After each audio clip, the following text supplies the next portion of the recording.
আরে ধুর, এই বুড়িটা আমি আজকে ফেলাই দিব, এগুলো আমার আর ভালো লাগে না। আরে এই মোটু, কি রে তুই এই সুন্দর বুড়িটা ফেলাই দিয়ে গেলি কেন রে?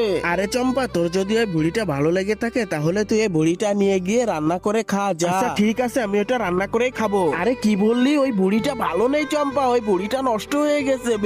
ওই বুড়িটা নিয়ে যাস না বাসায় তুই। এই বুড়িটা নষ্ট হোক যাই হোক, আমি এই বুড়িটা বাসায় নিয়ে গিয়ে সুন্দর করে রান্না করে খাবো। আরে চম্পা, তোর যা ইচ্ছা তুই তাই কর, যাও ওই বুড়ি নিয়ে খাই গে। বিশালার মোটকু কোনো চিন্তা করিস না, দেখ আমি এই কি সুন্দর করে ব্যাঙগুলা ভাজে আর বুড়িটা ঝোল করে কিভাবে রান্না করি। আরে এটা কি হলো চম্পা, তুই আমার গায়ে এরকম পানি মেরে দিলি কেন রে? আরে না রে বল্টু, এই বুড়ির পানি তোর গায়ে গিয়ে লাগছে, তুই আমার গাটা নোংরা করে দিলি। আরে এই দেখ ব্যাঙ। আরে আমি ব্যাঙ দেখে কি করবো, তুই আমার এই গাটা নোংরা করে দিলি কেন রে? আমি যাচ্ছি, এসে তোর এই বুড়ি রান্না খাবো আমি। ঠিক আছে যা, আমি রান্না করে তোকে ডাক দিচ্ছি। বন্ধুরা, এই ছবিটি তোমার কাছে ভালো লেগে থাকলে একটা লাইক সাবস্ক্রাইব করে যাবা। আরে এই দেখ কি সুন্দর রান্না করছি। আরে বাহ, দেখি তো একটু খেয়ে দেখি।